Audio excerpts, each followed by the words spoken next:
있습니다. 자금이 부족한 주택 수요자들로서는 거주할 곳을 구하기도 어렵고 찾더라도 더 많은 주의가 필요하다는 얘기가 될 것 같습니다. 8월 3일 화요일 뉴스 화제 여기서 마칩니다. 김혜송이었습니다. 여러분 감사합니다.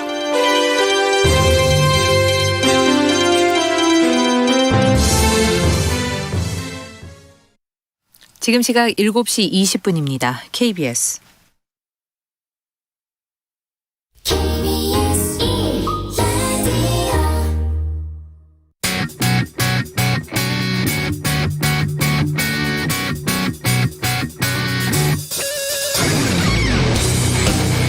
최경영의 최강 시사.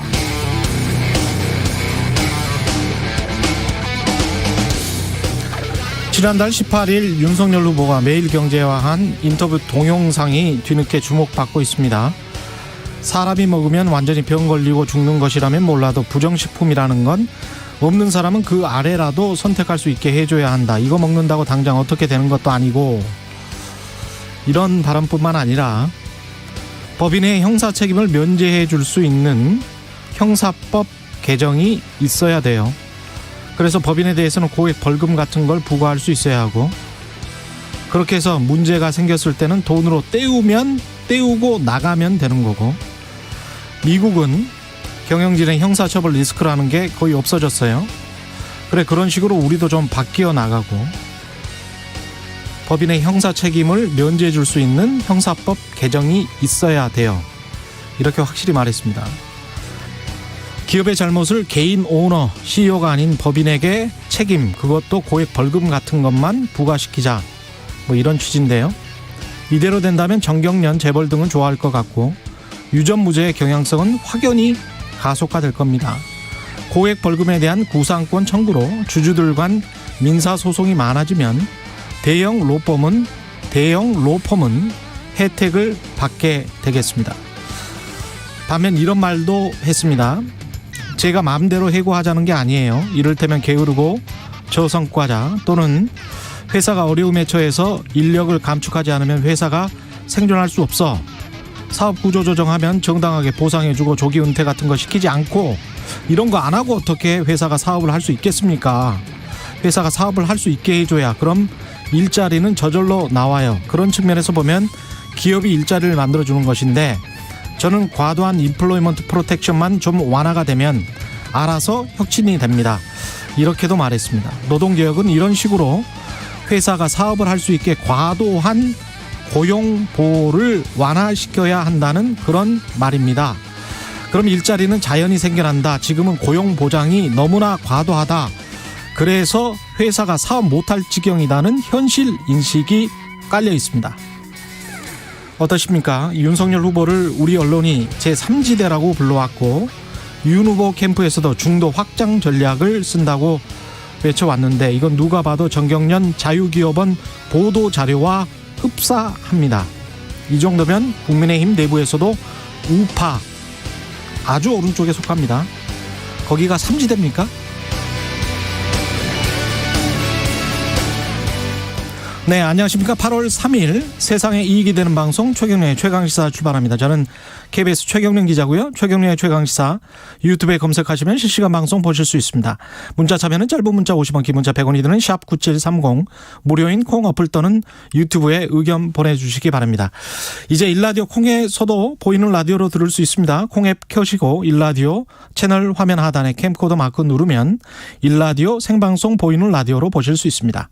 오늘 1부에서는 국민의힘 김기현 원내대표 만나고요. 2부에서는 윤석열 전 총장의 부정식품 발언에 따른 파장, 기본소득당 용해인 의원과 짚어봅니다.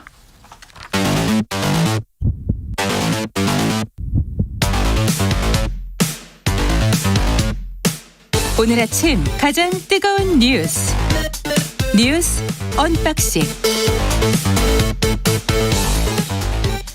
네, 뉴스 언박싱 시작합니다. 민동기 기자, 김민아 시사평론가 나와 있습니다. 안녕하십니까? 네, 안녕하세요. 예, 오늘도 백신으로 시작해야 되나요? 화이자, 모더나가 가격을 인상을 한다는 소식입니다. 그 유럽연합에 공급하는 코로나19 백신 가격을 인상하기로 했다고 하는데요. 예. 아스트라제네카 얀센 백신보다 화이자 모더나가 예방 효과가 높다는 3상 임상 시험 결과가 나오자 가격 인상을 요구를 한 것으로 지금 보도가 되고 있습니다. 근데 이제 우리 같은 경우에는요.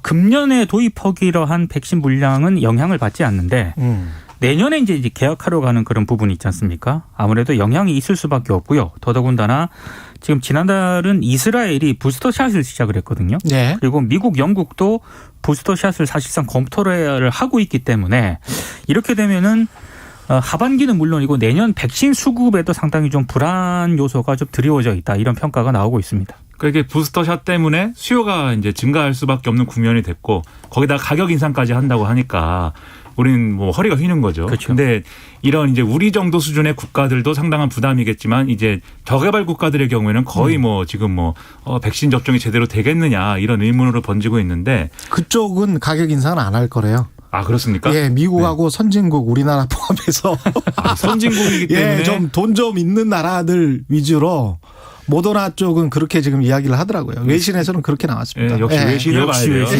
외신을 봐야 정확하고. 그러니까 전 세계적으로는 하지 않겠다. 비난받을 게 두려워서 그렇죠. 돈 네. 좀 있는 나라들에게 하겠다는 거예요. 예. 근데 이런 상황에서 또 예. 이제 우려가 되는 거는 사실 이 코로나19에 대해서 우리가 성공적으로 조기에 모든 것을 정리해가지고 이런 뭐 부스터샷이라든지 이런 것도 한 번에 끝내고 뭐 이러면 사실 또 걱정이 좀 줄어들 텐데 그렇지 않을 수도 있다. 이 점이 좀 우려가 되는데 그래서 문재인 대통령이 어제 이제 수석 보좌관 회의에서도 아직 이제 인류는 코로나에 대해서 모르는 부분이 많고 변이도 어디까지 갈지 모른다. 예, 그러면서 뭔가 이제 지금까지의 우리가 세웠던 계획 이런 것들이 변화될 수도 있다라는 점을 이제 일단 시사를 했습니다. 그래서 좀 더 이제 여러 가지로 걱정스러운 부분들이 커지고 있고 네. 또 동아일보의 경우에는 델타 플러스 변이 바이러스가 국내에서 처음 검출됐다 이런 보도도 하고 있기 때문에 이 어떻게 앞으로 되는지를 계속해서 지켜봐야 되는 그런 상황입니다. 델타 플러스는 국내에서 처음으로 검출됐는데 이게 네. 가지고 있는 의미가 좀 있습니까? 그러니까 이게 델타 변이만큼 전파력이 굉장히 강하고요. 네. 항체 내성이 있기 때문에 백신 효과를 떨어뜨리는 것으로 일단 전문가들이 얘기를 하고 있거든요. 예. 그러니까 더 지금 상황이 안 좋아질 수도 있는 거죠. 지금 우리 같은 경우에는 집단 면역이라든가 이런 게 상당히 좀 아직은 좀 부족한 상황이기 때문에 이게 한우 등급도 아니고 말이죠. 원뿔, 두뿔 이렇게 계속 나오면 플러스로 계속 이어지면 그렇죠. 이거 어떻게 되는 겁니까 이게? 델타 변이 바이러스에 지금 이제 그 이전에 이제 베타 변이라든가 예. 이런 데서 발생했던 다른 이제 이 스파이크 단백질 변이가 같이 일어난 것으로 지금 보고 있는 거거든요. 그러면 지금 말씀하신 대로 중화항체가 이 코로나19 바이러스와 이제 좀 더 달라져 있기 때문에 이 바이러스가 그러면 이제 말씀하신 대로 이 바이러스를 막아내고 뭐 이렇게 하는 데는 덜 역할을 할 수가 있다. 그럼 백신 접종을 맞은 사람도 돌파 감염의 확률이 높아진다. 이제 이런 얘기인 거죠. 그래서 이게 계속 이제 변이를 계속 일으키면 결국은 백신을 우리가 맞은 것에 대해서 이제 무력화될 수 있는 상황도 올 것이기 때문에 그 전에 어쨌든 충분히 이 코로나19를 통제할 수 있는 그런 시스템을 갖추는 게 중요하다라고 얘기를 하고 있는 거거든요. 이게 예를 들면 그게 그런 대표적인 사례가 이제 독감입니다. 독감이 매년 이 업데이트 돼가지고 오는 거거든요. 그래서 매년 어떤 백신을 어떻게 맞아야 될지를 매년 정해가지고 그래서 이제 독감 백신 매년 맞는 거거든요. 이런 시스템이 빨리 자리 잡을 수 있도록 노력을 해야 되는데 가격을 인상했기 때문에 상당히 우려가 됩니다.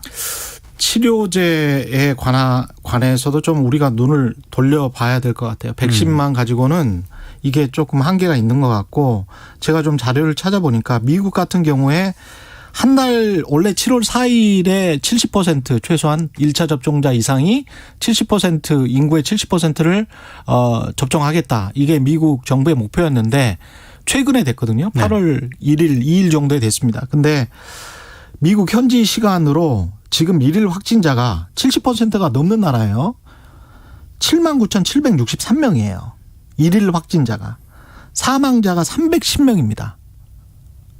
70%가 넘는데 백신 접종이.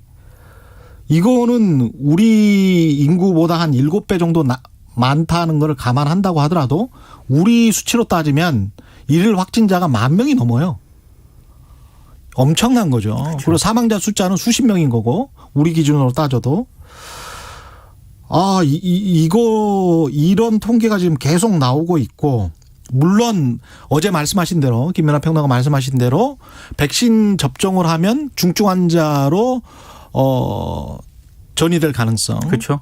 그거는 약간 좀 낮아지고 덜 아프다고 합니다. 실제로 린지 그레이엄 상원은 미국 상원원도 그렇죠. 돌파 감염을 지금 당했어요. 네. 그렇습니다. 예. 2차 접종까지 했는데 이분은. 굉장히 중요한 인물이거든요. 정계에서. 네. 근데 나 좀 덜 아파. 백신 맞기 잘했어 이렇게 이야기하거든요. 별로 안 아파 이렇게 이야기를 하고 있어요. 그래서 백신을 맞긴 맞아야 될 것 같은데 그럼에도 불구하고 마스크를 쓰는 나라와 마스크를 쓰지 않는 나라의 일일 확진자와 사망자 수는 굉장히 크게 차이가 난다는 거를 우리가 꼭 숙지를 해야 되겠다. 예. 마스크하고요. 그리고 이제 변이 바이러스가 계속 나오고 있고 그리고 부스터 샷도 계속 지금 필요성 대두되고 있고 예. 오래 갈 것 같습니다. 왠지. 예. 네. 윤석열 후보는 또 페미니즘 발언을 했는데 이게 또 논란이 되고 있습니다. 어제 이제 국민의힘 초선 의원들하고 모임이 있었고요. 예. 또 국회를 쭉 한 바퀴 돌았거든요. 이런저런 말들이 계속 나오고 있습니다. 특히 이제 저출생 문제의 여러 가지 원인을 살펴보면 자기가 얼마 전에 무슨 글을 봤는데 페미니즘이 정치적으로 악용이 돼서 남녀 간 건전한 교제도 정서적으로 막는다는 얘기도 있다. 이런 얘기를 했습니다. 그러니까 간단하게 말씀을 드리면 저출생 원인 가운데 하나를 페미니즘으로 지목을 한 것으로 보이고요. 또 페미니즘도 건강한 페미니즘이어야지 페미니즘을 선거에 유리하게 하고 집권 연장에 유리하게 해선 안 된다. 이런 얘기도 했는데 저는 이건 사실 무슨 말인지 잘 모르겠습니다. 그리고 정치 과잉 아닌가 싶습니다. 예. 결혼해서 아이를 낳아서 기를 수 있는 구조적 여건이 너무 안 되기 때문에 생기는 종합적 문제에 시험관 아기 비용이라든가 출산 잔여금과 같은 즉흥적 대응적 방식으로 세금을 엄청 썼다. 이런 얘기를 했거든요. 이런 얘기를 하고 나서 기자들이 아니 그럼 페미니즘하고 저출생 문제를 연결하는 게 논리적으로 맞느냐 이렇게 물으니까 예. 그런 주장을 하는 분도 있다고 언급을 한 것이다. 또 이건 전원이다 이런 점을 강조를 했습니다. 네. 그러니까 언급은 왜 해요? 그러면 그러니까요. 본인이 믿지 않으면? 그러니까 여러모로 잘 이해가 안 되는 게 여기서 유일하게 우리가 뭐 이 현실적인 얘기다라고 하는 것은 결혼해서 아이를 낳아서 기를 수 있는 구조적 여건이 안 된다. 이 얘기는 맞습니다. 그렇기 때문에 구조를 바꾸기 위해서 여러 가지 재정 집행을 한 건데 그 재정 집행이라는 게 시험관하기 비용이나 출산장려금 같은 거에만 집중된 게 아니거든요. 그런 거는 굉장히 일부분에 불과한 것이고 예를 들면 신혼부부의 어떤 주택에 대한 문제라든지 이런 것들을 굉장히 광범위하게 한 것인데 그런 것들을 이 자기의 유리한 것만 이제 집어서 얘기하는 것도 의문이고 그리고 페미니즘 때문에 결혼을 안 해서 저출산이다. 이것은 이 무슨 얘기인지 그러니까 남녀가 사이가 좋으면은 저출산 문제가 해결된다는 것인지 그러면 잘 무슨 얘기를 하고 있는 건지 이해가 안 됩니다. 그 현실 인식을 좀 잘못하고 있는 게 있는데 매경 인터뷰에서도 상속세 증여세 관련해서 미국에서는 배우자나 자녀 공제를 많이 해준다라는 식으로 이야기를 하더라고요. 근데 한국에서도 배우자나 자녀 공제 많이 하고요. 그렇죠. 제가 이 부분과 관련해서는 취재를 굉장히 오랫동안 해왔기 때문에 윤 전 총장 후보보다는 더 많이 알 것 같은데 실제로 한국 같은 경우에 한 30억 정도나 100억 사이에 건물, 부동산을 한 70% 가지고 있다면 그리고 자녀를 2명 정도 두고 있고 부인이 있다면 별로 세금 안 냅니다. 상속세. 거의 안 낼 수 있는 방법 많고요. 그다음에 세무사들이 그런 절세 방법을 잘 알려드립니다. 그래서 30억 정도의 자산가라고 할지라도 세금 상속세에 대한 부담이 뭐 40%다 그러면 45%다. 매경 인터뷰에서 그런 이야기를 하더라고요. 45% 숫자가 나오니까 너무 어려워요. 평균 45%다. 30억에 40%만 계산을 해도 10억을 내는 것 같잖아요. 실제 한번 보세요. 세무 행정 처리 어떻게 하는지. 1억도 안 냅니다. 1억도 안 내요. 그리고 예. 보유세 그런 문제도 그렇지만 저출산과 관련해서 젊은 층들에게 한번 물어만 봤어도 저는 페미니즘을 지목을 하진 않을 것 같습니다. 예. 현실 인식 자체가 이거는 굉장히 문제가 있는 거예요. 페미니즘과 저출산을 연결시키는 걸 할지 상속세, 증여세, 배우자 공제나 자녀 공제를 얼마나 많이 해주는데요. 그리고 이제 부담부 증여 같은 많은 뭐 세무 절세 전략들이 있습니다. 예. 어제 한 얘기 중에 또 특이하다고 생각이 된 게 집은 생필품이기 때문에 여기에 대해서 보유세를 매기는 것이 부당하다는 식의 이제 언급도 했는데 예. 그러니까 재산세를 얘기하는 거지 않습니까? 예. 고가주택이 아니면 재산세가 부당하다는 취지의 얘기를 한 건데 재산세가 없는 나라가 있는지 그것도 한번 따져볼 문제입니다. 과연. 네. 아니 이것도 말이 안 되는 게 우리가 민주주의가 아주 그 척박했을 때 1900년대 초에 재산세를 내는 사람들만 유권자로 취급을 해줬어요. 맞습니다. 예. 그럼 고가주택 소유자들만 유권자가 되겠네요. 그때는 그랬었습니다. 100년 전에, 150년 전에. 여성들은 참정권도 재산세를 없었어요. 내지 말자고 하는 게 무슨 이야기인지를 모르겠어요. 월세 사는 예. 사람은 어떡합니까? 그 이후에 재산과 민주주의와 관련해서는 이미 종결된 이야기 아닙니까? 네. 예. 세입자를 100년 동안의 생각해 이야기인데 100년 전의 이야기인데 이걸 가지고 재산세를 내는 것도 부당하다. 재산세는 이중과세다. 이거는 어디 그 인터넷 사이트 커뮤니티 사이트에서 이상한 생각을 가지신 분들이 마구 주장하는 내용하고 비슷해요. 너무 스튜디오가 과열이 된 것 같아서 예. 잠깐 여당 한 말씀 드리면 어제 여당 의원들도 인사하러 갔거든요. 더불어민주당의 조웅천 의원이 윤 전 총장에게 다리를 좀 오므리시라 이렇게 농반 진반을 섞어서 얘기를 했다고 합니다. 쩍벌 때문에. 네. 예. 알겠습니다. 예. 제 이야기들이 궁금하시면 정말 매경 인터뷰 동영상은 꼭 한번 보셨으면 좋겠습니다. 청취자분들도 한 1시간 정도의 발언이니까 그걸 쭉 보시면 이 후보의 여러 가지 생각들이 많이 담겨 있습니다. 객관적으로 보실 수 있을 것 같고요. 재난지원금 논란에서 또다시 이재명과 이낙연, 정세균이 싸우고 있습니다. 이재명 지사가 어제 대전 충남 지역 기자간담회를 가졌는데요. 중앙정부 정책하고 지방정부 정책은 다른 게 정상이다. 전 국민에게 지원금을 지급해야 한다는 건 자신의 신념이다. 이렇게 얘기를 했습니다. 그러니까 예. 재난지원금을 지급하겠다는 의지를 계속 밝히고 있는 것으로 보이는데요. 이 정세균 전 총리가 어제 CBS와 인터뷰를 했는데 대한민국의 정치행정, 정당, 국회가 다 합의한 안을 경기도가 뒤집는다면 문제 아니냐. 이재명 지사가 국정 경험이 없어서 아마 이런 결정을 하고 있는 게 아닌가 싶다. 이렇게 비판을 했는데 여기에 대한 어떤 그런 반박 차원으로 보입니다. 그러니까 중앙정부의 이런 뭐 정책과 관계없이 경기도가 자체적으로 나름대로 지원금이라든가 이런 것들을 기준을 정해가지고 뭐 지급을 할 수 있는 건 맞습니다. 근데 반드시 이런 방식이어야 되느냐. 어떤 정치권과 정부가 합의한 것을 어쨌든 경기도 차원에서만 뒤집는 듯한 그러한 모습이어야 되는 거냐 해서 정치적 맥락에서 이제 좀 부당하다 이런 지적이 나오고 있는 거고 그다음에 이게 결국은 이렇게 쟁점화가 돼가지고 논란을 불러일으키기 위해서 이제 이런 얘기를 계속 하고 있는 건가 의심도 되는 게 어제 또 얘기했거든요. 이재명 지사가 나는 신념이 지금 말씀하신 대로 나는 신념이다 이게. 그러면 이걸 계속 얘기를 해서 이렇게 좀 여러 가지로 정치적 논쟁을 불러일으키고 이런 방식보다 제 생각에는 이런 좀 소모적이거든요. 이런 논쟁은.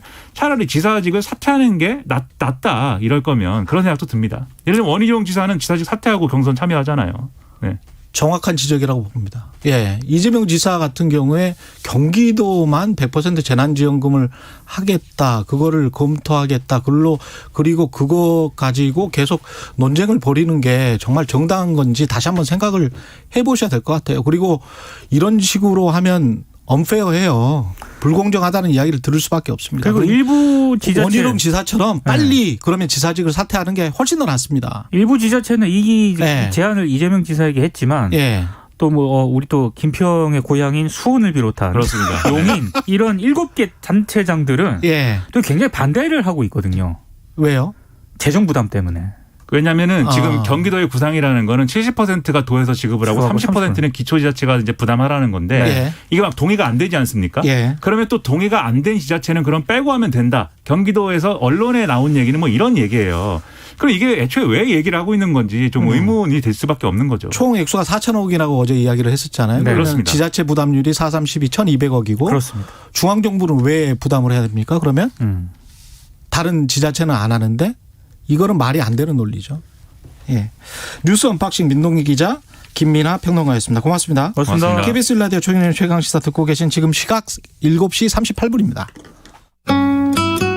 최강시사 출근길 날씨 정보입니다. 오늘은 폭염경보와 주의보 발효 중인 가운데 요란한 비가 곳곳에 내리겠습니다. 현재는 전남과 광주 일부 지역에 호경보와 주의보 발효 중이고요. 점차 오늘 비가 매우 강한 지점은 경기 남부, 충청, 전라권으로 이들 지역은 30에서 최고 100mm 이상의 비가 집중되겠습니다. 그 밖에 수도권도 오늘 10에서 60mm 정도 비나 소나기가 지나겠고요. 곳곳에 밤까지 내렸다 그쳤다 반복하겠습니다. 모레까지는 소나기 예보 자주 했고요. 금요일과 토요일도 전국에 비가 오겠습니다. 오늘 낮 기온은 서울 30도, 강릉, 광주 33, 대구 34도 등으로 여전히 더위가 이어지겠고 밤새 열대야도 곳곳에 나타났습니다. 당분간 폭염과 열대야는 반복되겠고요. 그래도 서울은 2주 만에 새벽 무렵 열대야에서 잠깐 벗어났습니다. 지금 서울 기온은 25.5도입니다. 최강시사 출근길 날씨정보 최영우였습니다. 계속해서 이 시각 교통 상황입니다. KBS 교통정보 교통정보센터 공인혜 씨가 정리해드립니다. 네, 이 시각 교통정보입니다. 먼저 청취자의 제보입니다. 분당서로 성남 쪽으로 탄천교 부근 하위차로에서 차량에 불이 난 사고 처리하고 있습니다. 도로 이용에 참고하시고요. 정체는 이후 수서 부근부터 탄천교 쪽으로 심합니다. 올림픽대로 잠실 쪽 가양대교부터 양화대교 구간 사고 여파 남아 정체가 되고 있고요.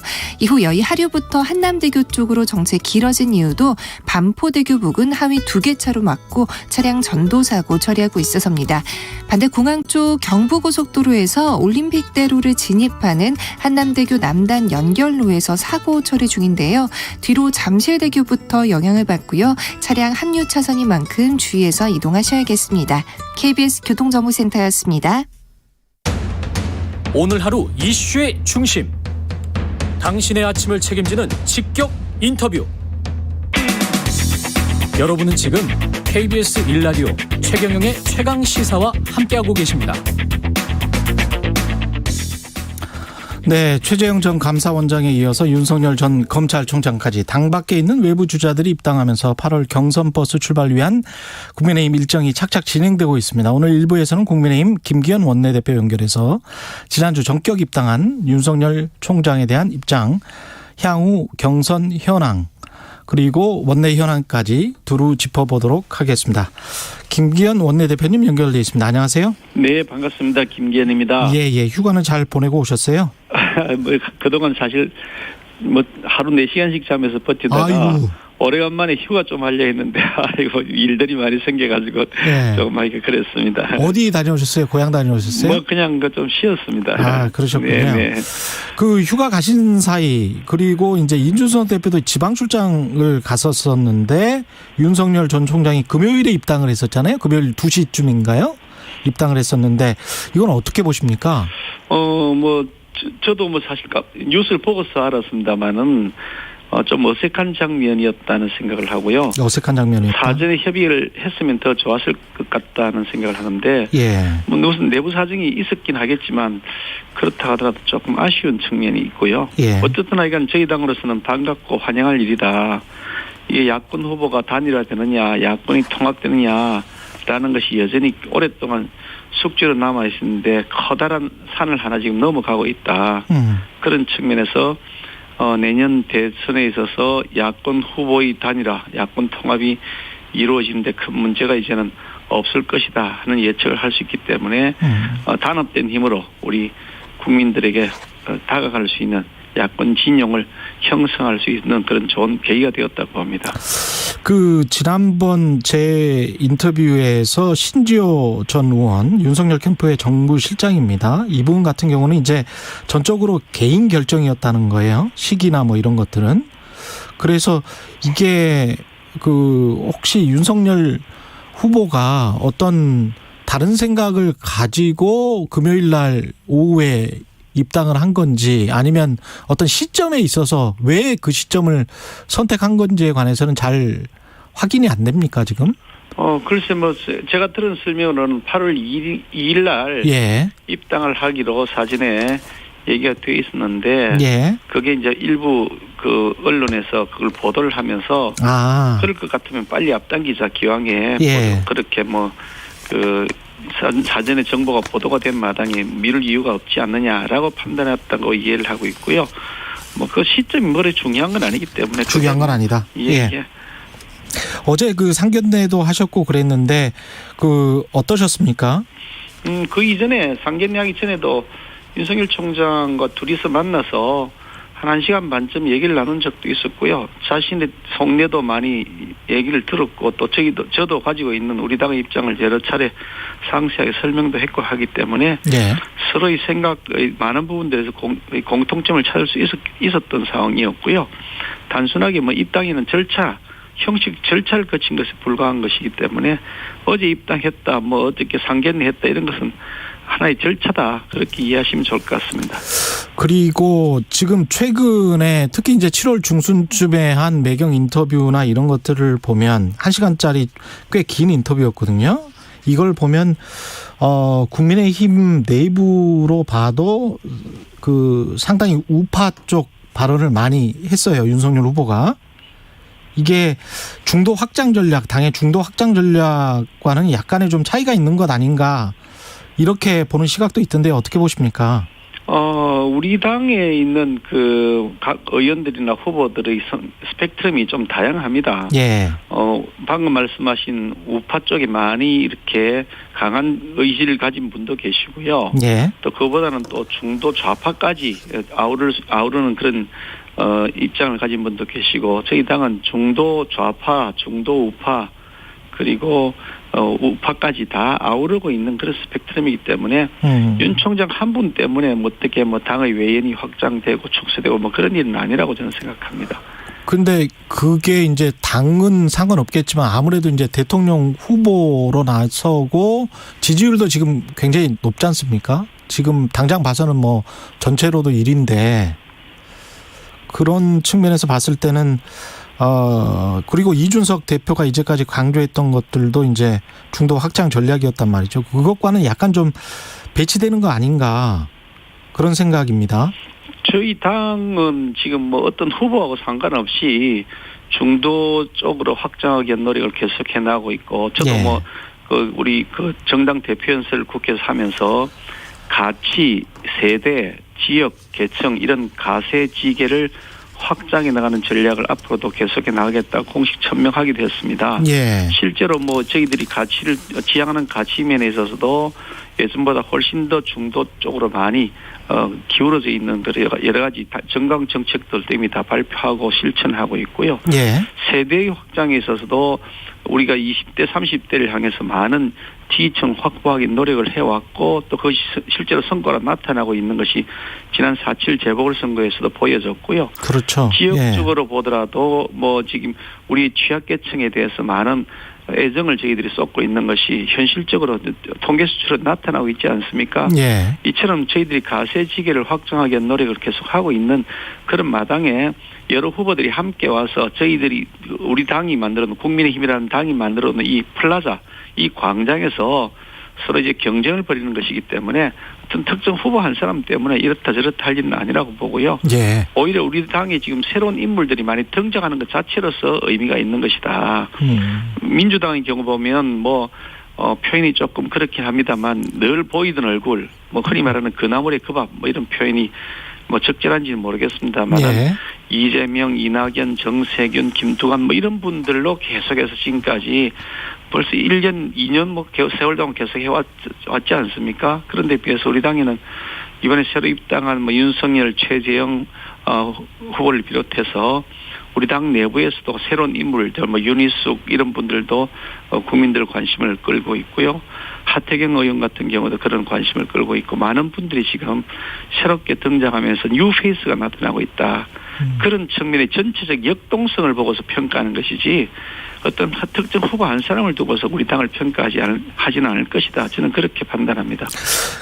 어제 당 초선 모임인 명불허전 보수다 강연에서 윤석열 후보는 페미니즘을 저출산의 원인의 하나로 지금 꼽아버렸어요.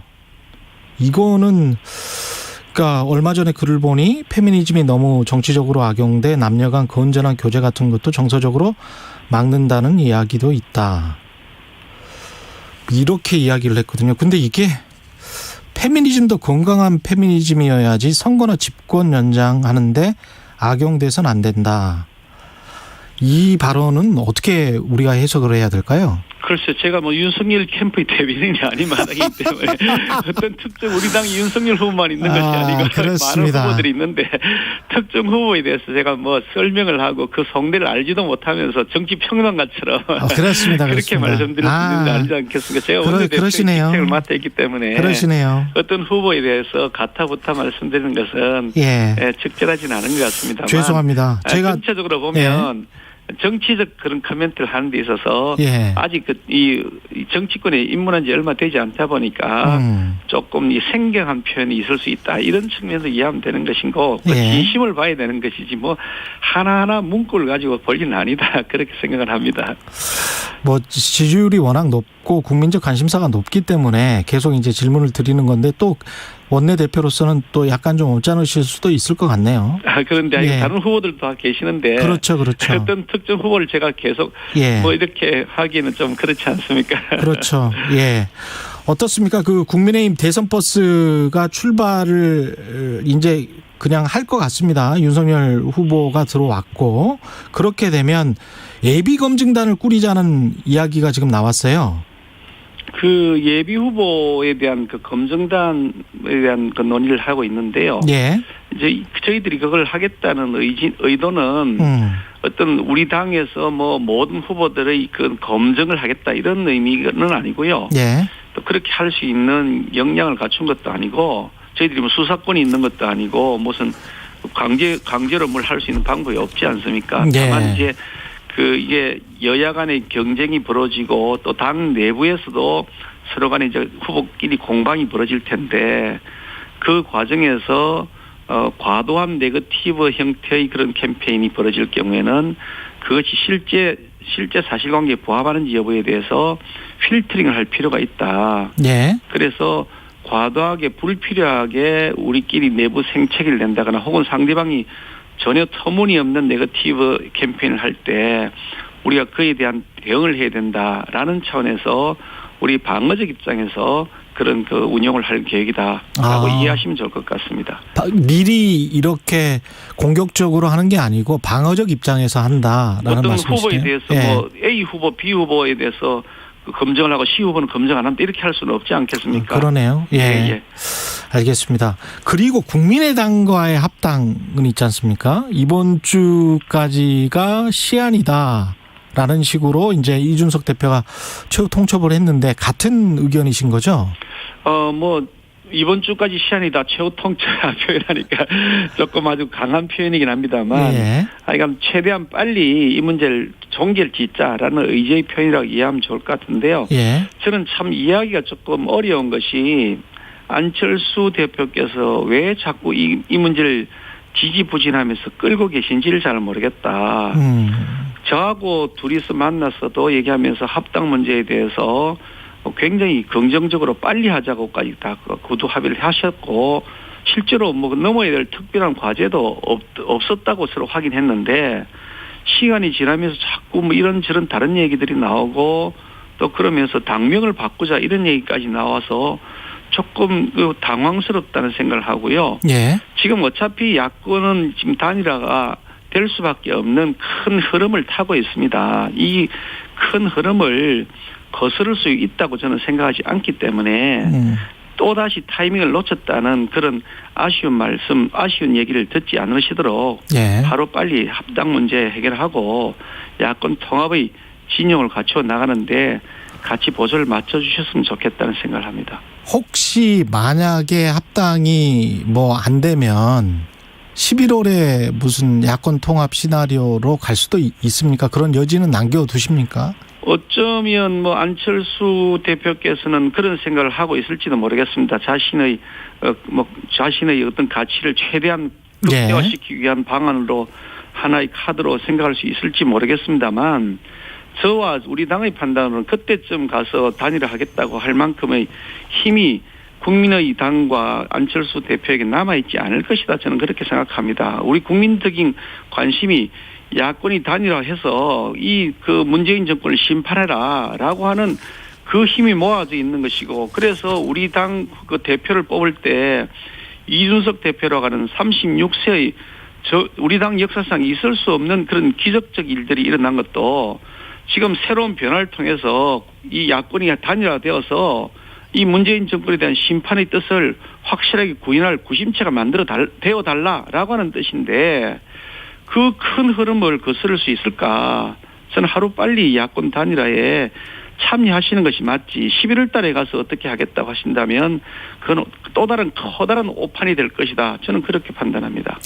21대 국회 후반기 법사위원장을 국민의힘이 하기로 여야 원내대표가 이제 합의를 했단 말이죠. 근데 여당 내에서 법사위 체계자구 심사권 유지하기로 한 부분에 대해서 문제제기 목소리가 좀 많이 나오고 있고 뭐 조금 다시 이야기를 해보자 뭐 이런 이야기도 나오고 있는 것 같던데 어떻게 보세요? 여야 협상이 사실 지나는 과정을 거쳤습니다. 1년 이상의 세월 동안 예. 국회가 비정상적 상태에서 운영이 되고 있었고 그 국회를 정상화시키기 위해서 여야 원내대표 그리고 국회의장과 3자 이런 형태로 해서 오랫동안 협상을 계속 해온 결과 7월 23일에 최종 합의를 하게 된 것이고 그 합의문의 문항에도 보면 국회법의 그 86조 3항을 이렇게 고친다라는 내용이 있는데 법사위의 심사 기일을 120일에서 60일로 단축한다. 또 그리고 법사위에 그 회부된 법률안에 대해서 체계자구 심사 범위를 벗어나 심사해서는 아니 된다. 라는 문안을 국회법에 새로 신설하자. 예. 라는 합의를 합의문에 구체적으로 명시를 했습니다.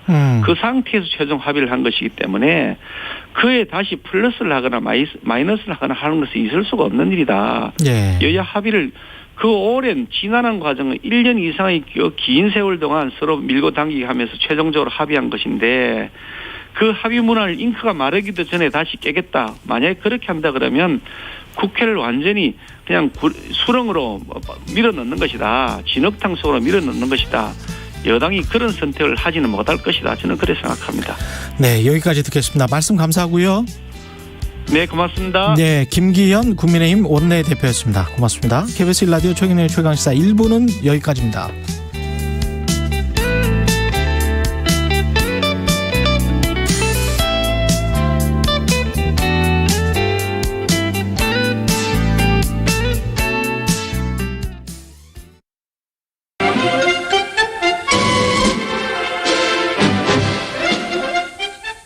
몬트리올에서 대한뉴스 이효동 특파원의 보도. 제21회 몬트리올 올림픽에 참가한 우리 선수단은 2021 KBS 연중기회 기억을 기록하다 성적을 나타냈습니다. 76년도니까 45년 전입니다. 금메달 따는 과정에서 힘든 고비가 많이 있었고 벽에 부딪힐 때도 있었습니다. 어떤 그 힘든 과정을 거치지 않고 금메달을 딸 수 있다면은 누구나 금메달을 딸 수 있다면은 그 금메달의 가치가 별로 없겠죠. 내가 생각할 때는 그 모든 금메달리스트들은 정상에 서려면 어떤 힘든 과정을 다 거쳐야 되기 때문에 다 거쳤기 때문에 그 사람들도 금메달을 땄다.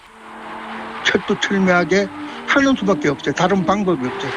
최선을 다하는 방법밖에 없어요.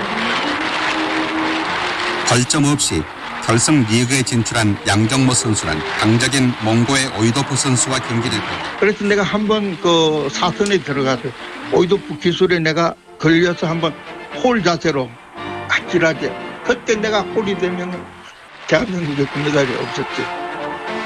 그런데 이제 그때 브릿지를 해가지고 그때 버티고 빠져나올 때는 다른 어떤 잡생각을 할 수가 없습니다. 힘을 너무 많이 쓰고 브릿지를 했기 때문에 머리가 띵하면서 완전히 사선에 들어갔다 다시 살아나왔다는 기분이 들었지. 광복 이후 첫 금메달의 주인공 레슬링 선수 양정모 씨는 기억합니다. 스포츠 강국 대한민국의 역사는 1976년 몬트리올 올림픽에서 시작됐습니다. 당신과 대한민국의 기억, KBS가 기록합니다.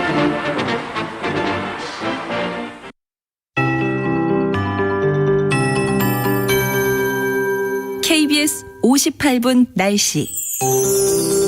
오늘도 폭염특보가 전국 곳곳에 유지된 가운데 밤새 열대야도 있었습니다. 그나마 서울은 2주 만에 연속적으로 열대야가 나타나다가 밤사이 잠깐 열대야에서 벗어나 24도대의 기온을 보이기도 했는데요. 다시 내일과 모레는 26도의 아침 최저기온 유지하면서 서울뿐 아니라 곳곳으로 열대야와 폭염이 반복되겠습니다. 오늘 폭염특보 속에 강한 비가 지나는 곳이 있습니다. 현재 호우경보와 주의보가 내려진 지역인데요. 광주광역시를 포함한 전남 일부 지역으로 지금 시간당 50mm 이상의 세찬 비가 지나는 지역입니다. 오늘은 전국적으로 비 예보가 있고 소나기가 지나는 곳도 있습니다. 특히 비가 강하게 지나는 곳은 경기 남부와 충청, 전라권으로 매우 강한 비가 지나는 지역이고 양도 이들 지역은 30에서 최고 100mm 이상이 예보돼 있습니다. 전라권뿐만 아니라 충청과 경기 남부도 오늘 호우특보가 내려질 만큼 가능성이 높은 지역이고요. 그 밖에 수도권은 10에서 60mm의 비 예보가 또 들어 있습니다. 곳곳으로 또 내일 새벽까지 소나기가 자주 지나겠고요. 내일과 모레도 이렇게 곳곳으로 소나기 예보가 있고 금요일과 토요일은 전국에 또 비도 예보돼 있습니다. 오늘 낮 기온 서울 30도, 강릉, 광주 33, 대구 34도까지 올라 덥겠습니다. 지금 서울 기온 25.8도입니다. 최영우였습니다.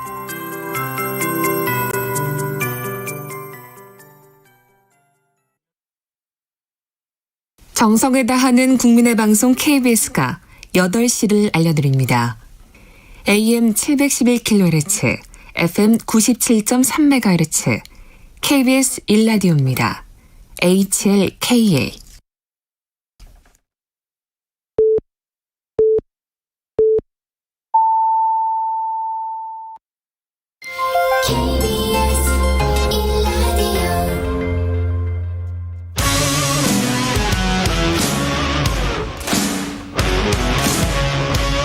오늘 하루 이슈의 중심 최경영의 최강시사.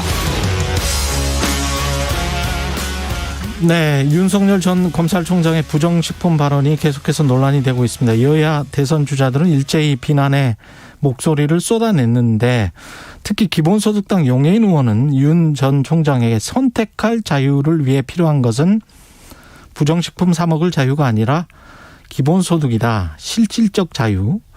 기본소득과 관련해서 맞짱 토론을 제안했습니다. 용해인 의원과 직접 관련한 이야기 나눠보겠습니다. 안녕하세요. 네, 안녕하세요. 용혜인입니다. 예.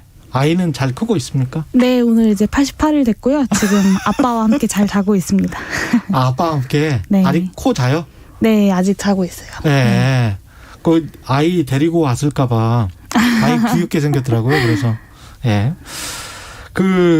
지금 뭐 국회 등원할 때도 아이랑 출근하세요? 아니요, 매일 그렇게 하지는 않고요. 네. 기본적으로는 이제 아빠와 함께 집에서 이제 아빠가 아이를 돌보고 저희 친정 엄마가 좀 도와주시고요. 아, 네. 그렇군요. 예. 부정식품 발언과 관련해서는 이게 정확히 어떤 워딩이냐면 사람이 먹으면 완전히 병 걸리고 죽는 것이라면 몰라도 부정식품이라는 건 없는 사람은 그 아래라도 선택할 수 있게 해줘야 한다. 그러니까 품질 기준선의 아래라도 이거 먹는다고 당장 어떻게 되는 것도 아니고 이게 정확한 워딩이거든요. 네. 이 발언은 들으셨죠? 네, 요즘 영상도 보고 관련된 기사도 봤는데요. 어떠셨어요? 좀 굉장히 안타깝다는 생각이 들었습니다. 그래도 나름대로 지금 한국에서 대선 주자 지지율 1위를 달리고 1위죠. 있는 후보인데 공식 출마 선언을 한 후에 1일 1발언 1논란이 좀 이어지고 있는 것 아닌가라는 생각이 들고요. 나름대로는 좀 전문가도 만나고 이런 어떤 고전 경제학 책도 읽으시면서 좀 대선 주자로서 소양을 쌓기 위해서 노력을 하고 계신 것 같은데 좀 제대로 좀 소화가 안 되고 있는 거 아닌가라는 생각이 좀 듭니다. 그래서 편지를 쓰셨잖아요. 네. 공개 편지를 쓰신 거죠? 네, 이제 그 공개 편지도 쓰고 실제로 어제 이제 윤석열 전 총장 캠프 사무실로 제가 그 책과 함께 동봉된 이제 등기를 보냈습니다. 아, 그래요? 네. 책은 무슨 책이었죠? 그 빰바레이스가 쓴 실질적 자유를 위하여라는 책입니다. 실질적 자유를 위하여. 네. 예. 모두에게 실질적 자유를. 모두에게 실질적 자유를.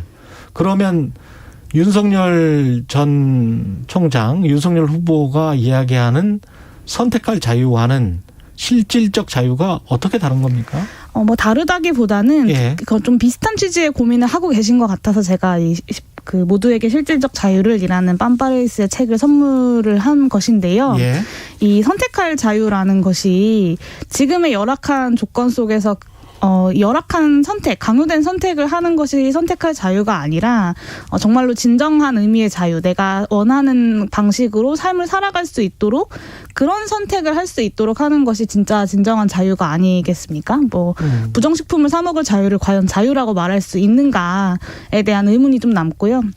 그런 의미에서 윤석열 전 총장의 의도를 최대한 선의로 해석해서 윤석열 전 총장이 이야기한 그런 선택할 자유를 보장하기 위해서는 기본소득이 필요하다. 그리고 이런 논리를 좀 철학적으로 해석하고 있는 빰빠레이스의 책을 좀 추천드렸던 것입니다.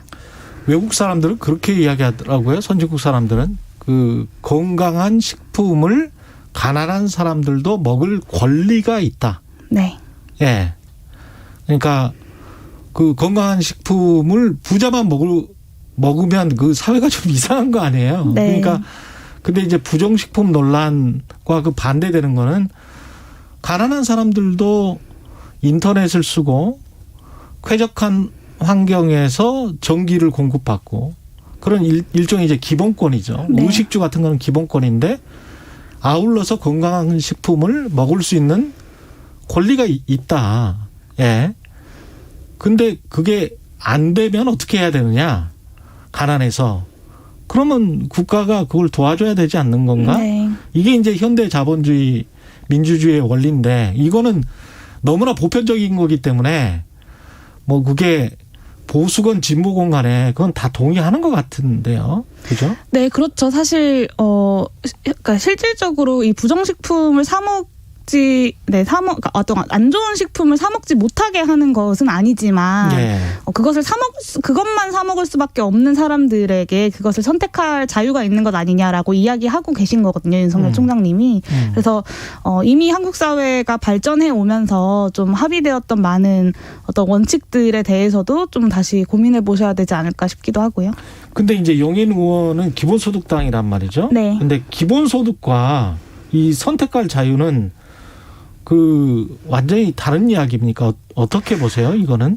네. 왜 이게 서로 연결이 되죠? 네, 이 선택할 자유를 위해서 기본소득이 필요하다라고 말씀을 드렸던 건데요.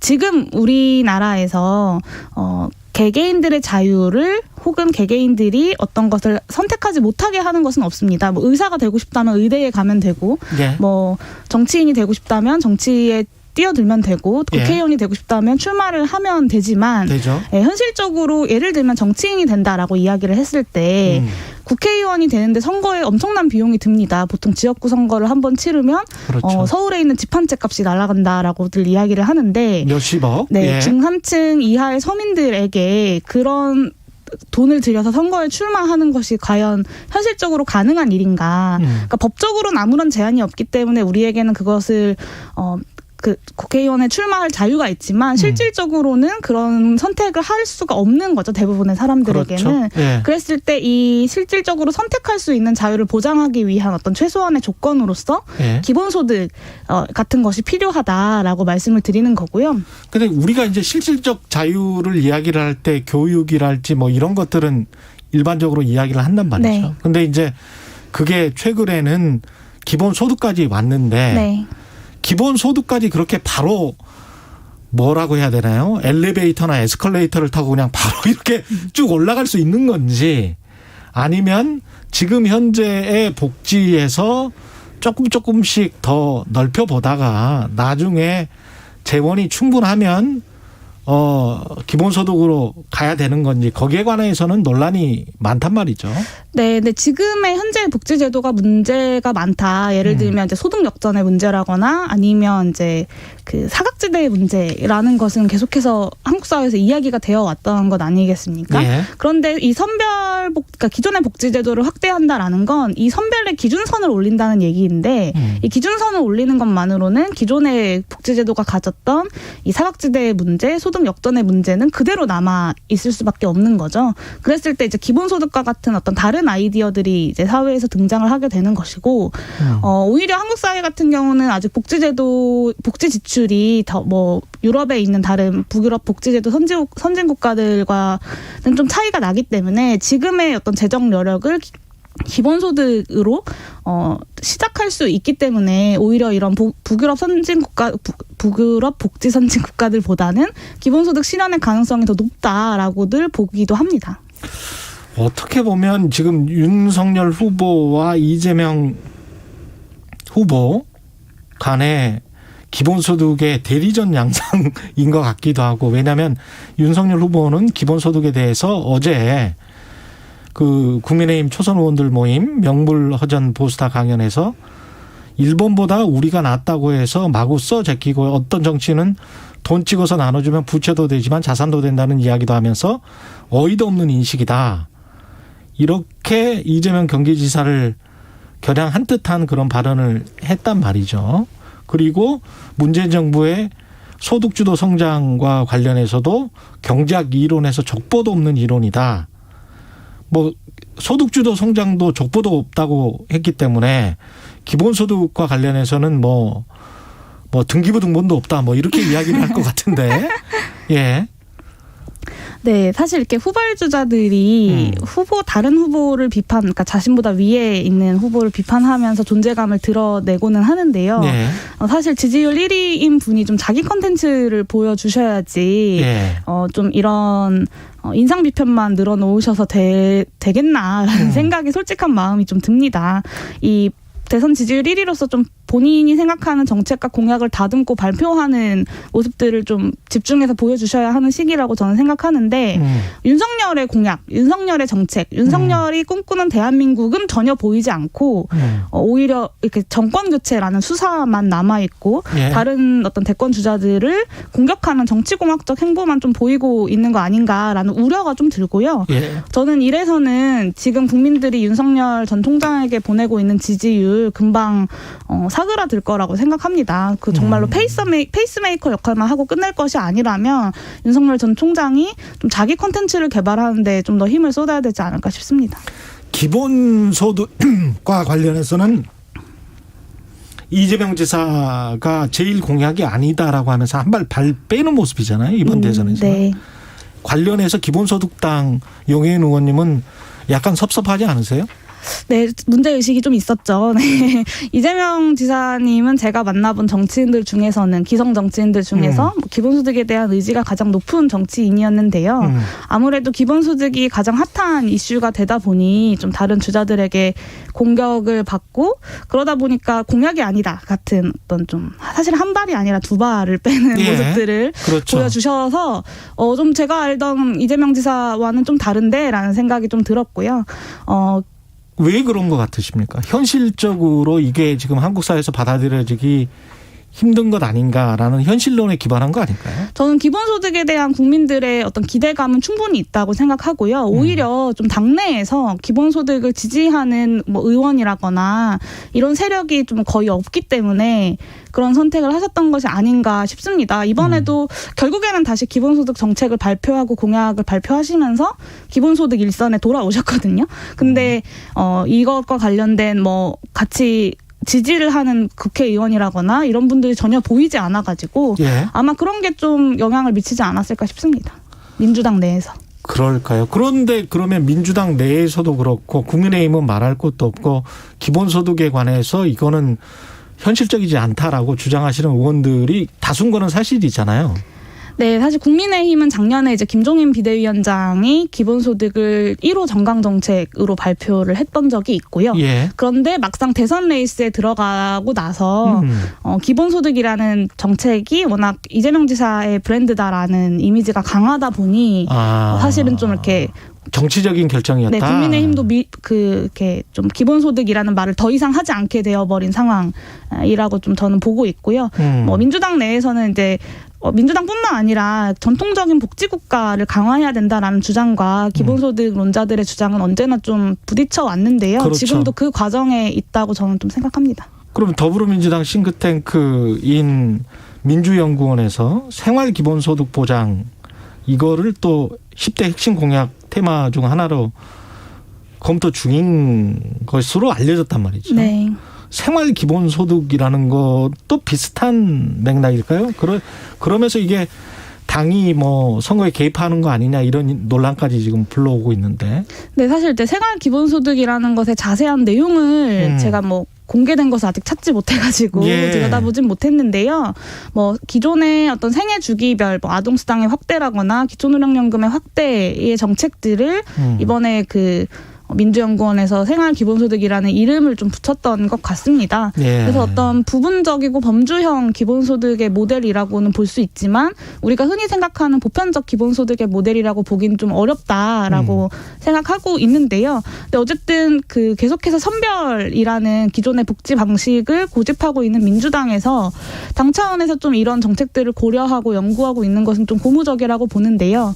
그런데 이제 이 정책과 관련된 논쟁이 아무래도 대선 국면에서는 좀 굉장히 예리하게 좀 부딪히고 있는 형국인 것 같아서 좀 더 지켜봐야 할 것 같습니다. 용호님은 이게 지금 현실적으로 몇 년 내에 가능하다라고 생각을 하면서 지금 추진을 하실 거 아니에요? 네네. 어떤 생각을 갖고 계시는 거예요? 네, 저는 현실 가능성에 대해서 오히려 좀 되묻고 싶은데요. 그러니까 기존의 선별적인 복지제도를 강화해야 된다라는 이야기는 이미 10년 전부터 나왔지만 지금까지 한 번도 성사되지가 못했습니다. 근데 기본소득 같은 경우는 정확히 말하면 중산층 동맹이라고 말씀드릴 수 있거든요. 그러니까 기존의 선별적인 복지제도들은 사실은 세금을 내는 사람 따로 있고 세금으로 혜택을 보는 사람이 따로 있습니다. 그러다 보니까 내가 세금을 더 내겠다라고 증세의 사회적인 합의를 만들어내기가 사실 굉장히 어렵습니다. 그런데 기본소득 같은 경우는 국민 대다수가 수혜를 보는 방식으로 설계되어 있기 때문에 이런 증세를 사회적으로 합의하는 데도 훨씬 더 용이하다고 보고 있고요. 그렇기 때문에 기본소득이 어떤 형태로 일단 시작이 되고 나면 저는 증세 그 재원의 규모를 늘려 나가는 데에 크게 어려움이 없을 거라고 예상하고 있습니다. 그러니까 복지와 조세를 함께 패키지로 놓고 생각을 하는 게 기본소득의 개념인 거군요. 이 재원 문제 때문에. 기본소득은 그렇기 때문에 증세 논의와는 좀 뗄 수 없는 문제긴 하고요. 정치인으로서 증세를 이야기한다는 것이 사실은 어떻게 보면 좀 자살골 같은 거죠. 네, 표 떨어진다라고들 많이 이야기하시는데 그럼에도 불구하고 기본소득과 함께 좀 증세에 대한 논의가 진행이 된다면 조금 더 가능성이 크게 열릴 것 같습니다. 국민의힘 대선 주자 유승민 전 의원 같은 경우는 이제 중부담 중복지 주장하시는 분이고요. 네. 기본소득에 대해서 죽도 밥도 아니고 허황된 망상이다. 이재명 후보의 기본소득은 최재형 전 감사원장도 성장정책이라는 이게 궤변에 불과하다. 예? 기본소득이. 그러면서 이제 유승민 전 의원은 또 공정소득도 주장을 하고 있습니다. 네. 다 헷갈릴 것 같아요. 이게 무슨 소득이 이렇게 많나? 예. 맞습니다. 유승민 국민의힘 전 의원이 이제 공정소득을 주장하고 계시고 최대 50만 원까지 이제 소득 보전을 해주겠다라는 것인데요. 저는 사실 좀 어디가 공정하다는 건지 좀 되묻지 않을 수가 없습니다. 그러니까 지금의 1인 가구 생계급여도 사실은 월 50만 원 수준이 넘거든요. 그런 상황에서 월 50만 원의 공정소득을 기존의 복지제도를 다 통폐합해서 진행하겠다는 것이 과연 현실 가능한 일인지도 좀 묻고 싶고요. 지금보다 나을 것 없는 제도를 좀 들고 와서 세일즈를 하고 계신 것 아닌가라는 생각이 지금보다 듭니다. 나을 것이 없다. 공정소득 네. 제도가. 심지어는 이 생계급여뿐만이 아니라 주거급여라거나 기초연금, 아동수당 같은 것들도 다 통폐합하겠다라는 얘기들을 하고 계신데요. 액수가 적으면 사실 현재 수급자들에게는 불이익이 되고 액수가 늘어나면 증세를 해야 합니다. 그런데 유승민 전 의원께서는 증세도 하지 않고 현재 수급자들에게 불이익도 없도록 하겠다라는 말을 하고 계신데 도대체 이것이 어떻게 가능한 건지 아마 캠프 내에서도 이 공정소득을 발표하시고 나서 좀 수습을 하시느라 좀 골머리가 아프실 것 같습니다. 이재명 지사가 경기도 에만 100% 재난지원금 주자 한번 검토해 보겠다. 검토 추진하겠다. 이거는 어떻게 생각하십니까? 네, 사실 재난지원금 논의 자체가 좀 이상하게 뒤틀려 버려가지고 그것에 후속적인 논의가 뭐 경기도에서만 한 해, 만해 뭐 이런 논의로 진행되고 있어서 좀 굉장히 안타깝다는 생각이 좀 들고요. 원래부터 100%를 지급했어야 됐다 그런 네, 입장이시군요. 그렇습니다. 그러니까 사실 이제 88%를 선별하겠다는 것이 정부에서 계속해서 이야기했던 거는 필요한 곳에 두텁게 하겠다였는데 88%가 과연 필요한 곳에 두텁게 하기 위한 기준인가라는 좀 의문이 들지 않을 수가 없고요. 저는 필요한 곳에 두텁게와 보편 지급이 사실 매번 충돌을 했었는데 이번에는 필요한 곳에 두텁게라고 이야기하면서 사실은 선별은 꼭 해야 되고 하지만 보편 지급의 효과도 내고 싶은 어떤 그런 욕망들이 뒤섞여서 88%라는 좀 애매한 숫자가 나온 거 아닌가 싶습니다. 이번 대선에서 기본소득 마지막으로 어떤 의미가 있는 것 같습니까? 사람들이 이게 너무 먼 이야기인 것 같고 재원도 뭐 수십조 원 든다고 알고 있고 그 재원을 도대체 어떻게 마련할 것인가에 관해서도 걱정이거든요. 네, 재원 마련에 대해서는 이미 다양한 모델들이 제시되어 있습니다. 지금 한국 사회에서 기본소득 논의에 필요한 것은 기존에 일해야만 받을 수 있는 복지가 아니라 우리 모두가 최소한의 인간으로서 권리를 보장받을 수 있는 방식으로서 기본소득이 필요하다라는 사회적 합의를 하는 것이 좀 지금의 우선적인 논의인 것 같고요. 대선 과정에서 재원 마련에 대한 논의들은 저는 충분히 진행될 거라고 생각합니다. 이재명 지사님이 발표하신 내용도 있고 저희 기본소득당에서도 매월 60만 원의 기본소득 모델을 가지고 있는데 이 매월 60만 원의 기본소득을 실현하기 위해서 재원이 어떻게 조달되어야 하는지를 차근차근 발표해 나갈 예정이거든요. 그래서 지금 중요한 건 이 복지제도가 한계에 다다랐고 그리고 4차 산업혁명으로 산업구조가 바뀌고 코로나19로 인해서 경제 위기가 찾아온 지금 이 시기에 기본소득이 과연 필요한가 아닌가를 결정하는 거라고 생각합니다. 그래서 이번 대선에서 기본소득이라는 아이디어가 굉장히 뜨거운 화두가 되었고 여기에 대항해서 공정소득, 안심소득 같은 다양한 소득보장 제도들이 제시되고 있는 거라고 생각하거든요. 이런 다양한 소득보장 제도들 중에 무엇이 가장 좋은 제도인지는 국민 여러분들이 대선 과정에서 판단하실 거라고 생각합니다. 알겠습니다. 오늘 말씀 감사하고요. 기본소득당 용혜인 의원이었습니다. 고맙습니다. 네, 감사합니다. 공정, 공익, 그리고 균형. 한 발짝 더 들어간다. 세상에 이익이 되는 방송. 최경영의 최강시사.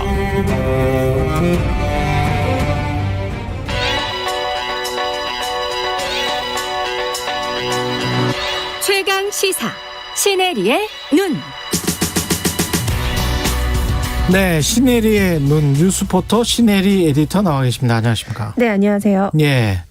오늘은 남북 정상회담 관련 소식인가요? 네, 맞습니다. 얼마 전까지만 해도 굉장히 외신에 이 남북 정상회담 관련해서 이제 논의가 시작되고 있다는 기사가 나왔는데 이제 청와대에서는 이를 이제 부인을 했죠. 사실이 아니다. 그런데 최경영 우리 진행자님께서도 그 기사를 보셨던 것 같은데 로이터가 이제 단독 기사를 썼는데 사실 꽤나 이제 자세하게 썼습니다. 그리고 또 3명 정도의 소스를 인용한 기사인데요. 익명의 소스였죠? 네, 익명의 소스였고요. 그래서 사실은 제가 보기로는 이미 논의는 하고 있다고 봐야 되는 건 아닌가. 하지만 청와대 입장에서는 이거를 공식적으로 이렇게 인정하기는 지금 좀 이를 수도 있다. 이렇게 보는데요. 로이터 보도를 보면 논의는 했던 것 같아요. 네, 맞습니다. 뉘앙스는 분명히 그렇게 써져 있습니다. 네, 논의조차 안 한 건 아니지만 아직까지 섣불리 이걸 발표하기는 좀 이르지 않나라는 생각이 들었습니다. 그런데 이제 사실 얼마 전부터 계속 외신에서 다뤘던 거는 이 북한의 경제가 최악이다. 그리고 식량난이 굉장히 심각하다는 이 기사였거든요.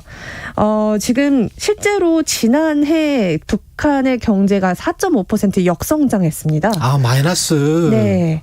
근데 이게 마이너스 4.5%. 네, 이게 심각하네요. 23년 만에 최악의 결과인데요. 지금 겉으로는 북한의 입장에서는 코로나19 확진자 없다라고 얘기하지만 사실상 그게 진실인지는 모르고요. 지금 폭우 때문에 굉장히 기상악화가 심한 데다가 그래서 지금 작물도 굉장히 지금 상태가 좋지 않다. 그리고 유엔이 앞으로 4개월간 북한의 식량 부족은 더 심각해질 것이라고 아예 경고를 한 상태고요. 사실 김정은 위원장도 6월 달에 이 식량 위기를 표면적으로 인정을 했습니다. 네, 그 인정을 했고 실제로 그 워딩을 보면 위기라는 표현을 합니다. 근데 그 외신에서도 보도를 보면 이 김정은 위원장은 사실 허풍을 좀 떨기 좋아하는 그런 캐릭터이기 때문에 이 스스로 위기라고 했다는 것 자체는 굉장히 더 심각할 수도 있다라는 거고요. 그렇죠. 제가 또 봤던 한 가지는 김정은의 갑작스러운 체중 감량이었습니다. 살이 빠졌더라고요. 네, 살을 거의 20-30kg 정도 뺐다고 하는데요. 홀쭉해진 모습을 보였잖아요. 뺀 건지 빠진 건지는 우리가 알 수가 없잖아요. 네. 다이어트를 한 건지. 네, 맞습니다. 네. 그래서 뉴욕타임스에서도 이게 사실 살을 뺀 건지 다이어트를 한 건지 뭐 알 수는 없지만 이게 참 재밌는 게 그 살을 뺀 그 모습을요. 국영 TV에서 계속 비추고 있고요. 일부러 헐렁한 티셔츠를 입으면서 살을 뺐다는 걸 굉장히 과시를 하고 있다는 거고요. 또 한 가지는 중앙TV에서 어떤 보도를 내보내냐면 이 김 위원장이 그 살 빠진 모습으로 어떤 공연을 보는 모습을 계속 포착하면서 사람들이 인터뷰를 하는데 거기서 많은 사람들이 김 위원장의 홀쭉해진 모습 때문에 굉장히 가슴이 아프고 눈물을 감출 수 없다. 이런 방송을 계속 내비치고 있습니다. 이거는 뭐냐면 이 북한 내부에서 식량난으로 굉장히 주민들이 어려움을 겪고 있고 지금 사실 2030이라고 해야 되나요? MZ세대들이 K-팝이나 K-문화를 흡수하면서 북한도? 네. 그거에 대해서 사실 김 위원장도 굉장히 불쾌함을 나타냈어요. 한국에서 유행하는 남친 이런 단어 쓰면 안 된다.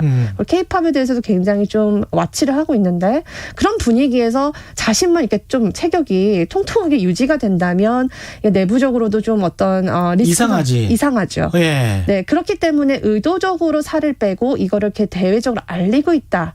이런 지금 뉴욕타임스나 외신들의 보도가 나오고 있습니다. 그 김정은 위원장도 국민들 눈치를 보는군요. 북한 주민들 눈치를. 김정은 위원장은 그 전 세대보다는 조금 더 이렇게 좀 소통을 그래도 하려는 그런 캐릭터를 가지고 있다고 하고요.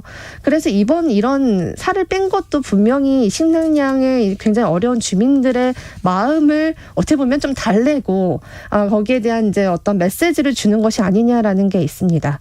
그렇게 놓고 보면 외신에서 그 지적하는 것, 그러니까 북한이 이렇게 우호적으로 다시 접촉한 것, 남북 연락망 복구를 한 것, 이런 것들이 본인들의 식량난 때문이 아닌가, 이런 추측이 맞을 수 있겠습니다. 네, 그래서 대부분 북한의 경제난이 꽤 심각하기 때문이다 이렇게 보고 있고요. 코로나 때문에 지금 중국과의 교역도 지금 좀 느슨해졌고 8월부터는 재개를 한다고 하지만 충분하게 이 뭐 물량이나 식량을 좀 공급하기가 좀 어려웠던 상황인 것 같습니다.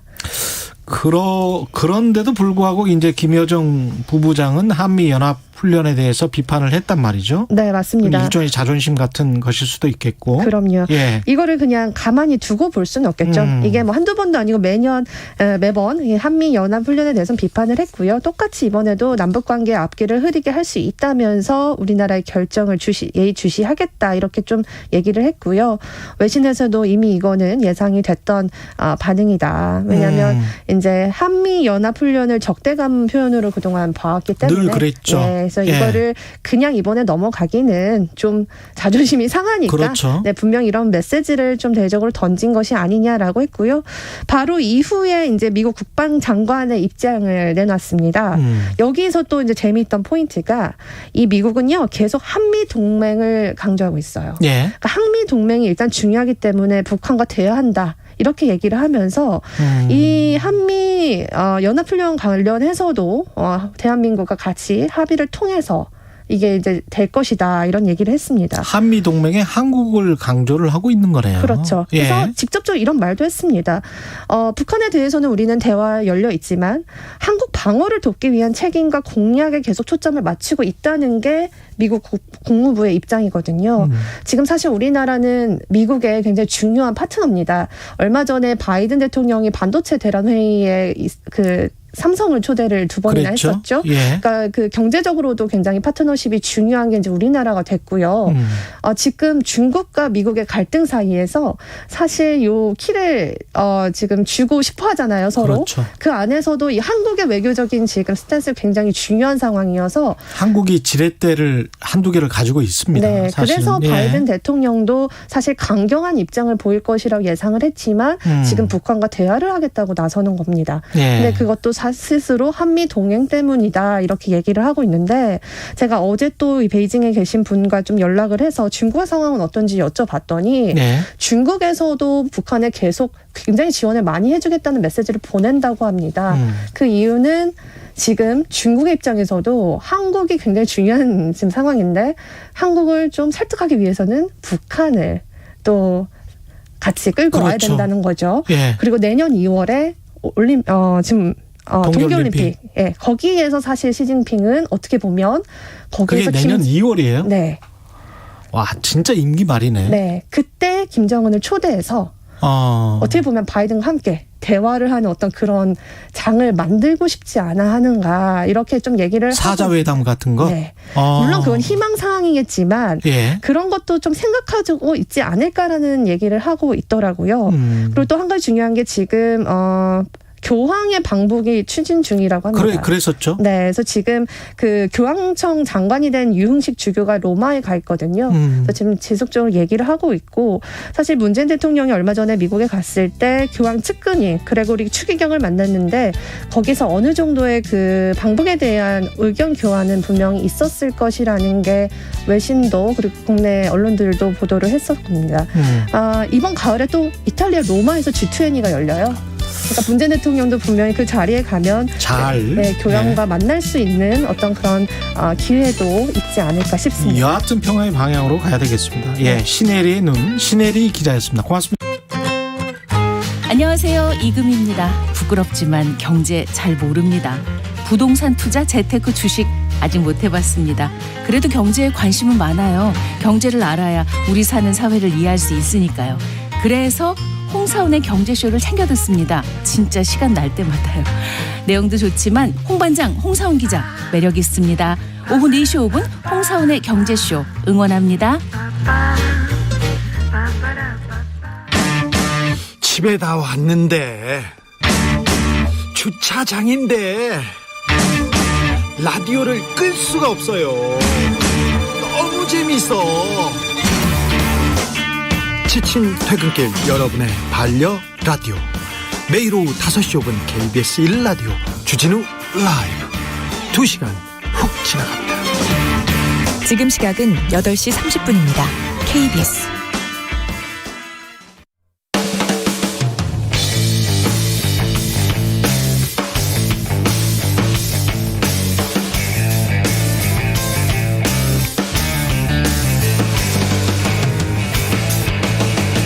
최경영의 최강 시사.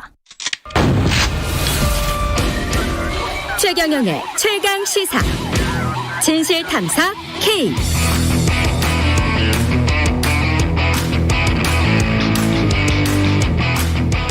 네, 뉴스 속 사건의 진실을 깊이 있게 파헤쳐보는 시간입니다. 진실 탐사 K. 오늘도 신장식 변호사님 나오셨고요. 그리고 최단비 변호사님 나오셨습니다. 안녕하십니까? 안녕하세요. 예. 두 분은 YTN에서 서로 한번 합을 맞춰본 그런 네, 맞습니다. 그래서 맞습니다. 서로의 잘 알고 계실 것 같고 이 주로 이제 그 법률적인 부분들을 좀 많이 강조를 해서 네네. 예. 법리와 그리고 팩트 위주로 좀 설명을 많이 해주셨으면 좋을 것 같고요.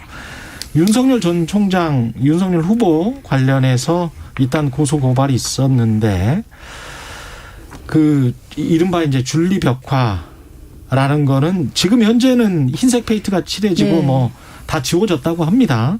지금 상황을 좀 그 전부터 이렇게 쭉 한번 정리를 좀 해주시겠습니까? 네, 그러니까 최단비 변호사님. 네, 서울 종로구의 한 건물 외벽에 이제 여자 또 하트 이런 그림이 그려져 있는 벽화가 처음에 등장을 했어요. 근데 이 벽화가 이 건물의 서점 사장님이 이제 의뢰를 해서 그려진 건데 여기에 이제 문구가 뭐 줄리의 남자들, 뭐 줄리의 꿈 이런 것들이 있으면서 옆에 이름들이 있는 거예요. 뭐 아무개 이런 식으로. 그러니까 이것이 결국은 이제 윤석열 후보의 어떤 부인을 목적으로 한 그림이 아니냐 이런 얘기들이 나왔고요. 이제 논란이 시작되기 시작했습니다. 근데 그 당시에 이제 뭐 문제가 되니까 그 중고서점의 사장님께서 나는 표현의 자유를 주장을 한 것이다. 그러니까 여기에 대해서는 얼마든지 다른 사람들이 여기에 대한 뭐 표현을 또 할 수가 있고 풍자다. 그리고 문제가 되니까 이 문구는 지우겠다 해서 처음에 그 다음 날 문구를 지웠어요. 이제 페인트로. 근데 그림은 여전히 있었습니다. 그러니까 여기에 표현의 자유고 누구나 여기에 표현을 할 수 있다고 하니까 뭐 보수 단체, 진보 단체가 와서 여러 가지 문구들을 이제 대면서 거기다 이제 그래피티를 했구나. 네, 그래피티를 하고 뭐 이제 특정 후보를 연상시킨 또 문구들 요소들을 또 거기다 추가하고 하면서 더욱더 논란이 가중이 됐고요. 예. 그러니까 결국은 표현의 자유라고 했던 그 사장님 측에서도 이제 검은 페인트를 또 칠했어요. 보수단체에서. 그러니까 검은 페인트를 칠한 사람을 또 재물손괴로 신고하기까지 이르게 됐고요. 예. 결국은 말씀하신 바와 같이 이일 오후 2시 반경에는 그냥 하얀색 페인트로 전부 덮어서 문구뿐만 아니라 지금은 그림도 사라진 상태입니다. 이건 처음에 그 논란이 있었을 때 벽화를 그렸을 때 네. 이건 뭘로 봐야 되나요? 표현의 자유의 영역입니까? 이게 이제 이전 사례를 좀 살펴보면 예. 이게 어떻게 이제 이렇게 가르마를 탈까를 예. 확인해 볼 수 있는데요. 2012년에 홍성당 화백이 골든타임 최인혁 가태어난 각하에게 거수경례를 하다. 잘 생각해보면 기억나실 거예요. 박근혜 대통령이 태어나는 장면인데 군인들이 이렇게 거수경례하는 그림이 있었습니다. 예. 예. 그 다음에. 홍성당 화백, 예. 기억납니다. 예. 그 다음에 최지룡 씨라고 하는 분이 문재인, 안철수 두 사람이 동성애를 하는 그림을 만화를 그리기도 했어요. 그것도 기억나요. 그것도 기억나시죠? 예. 그다음에 가장 최근으로 놓고 보면 2017년에 올랭피아와 더러운 잠이라고 이구영 화백이 국회에서 전시를 해서 더 문제가 되긴 했는데요. 아 맞다. 국회에서 전시했었어요. 예, 세월호 7시간을 풍자하는 그림을 그렸었습니다. 맞습니다. 예, 근데 이게 특히 2012년에 홍성당 화백의 그림이나 최주룡 씨의 만화 예. 같은 경우 어떻게 됐느냐. 선관위에서 후보자 비방죄로 고소고발을 했어요. 예. 그랬는데 전부 다 무죄 판결이 나왔습니다. 이건 예술의 영역이고 풍자다. 라고 해서 무죄 판결이 났고요. 올랭피아와 더러운 잠, 요 그림은 누군가 훼손을 했어요. 무슨 제독 뭐 이런 분들이 60세 넘으신 예. 어르신들이 오셔서 훼손을 했는데. 세월호 관련해서. 예. 다 벌금 100만 원씩 왜 훼손했냐. 이거는 훼손한 사람들이 오히려 벌금을 냈고요. 예.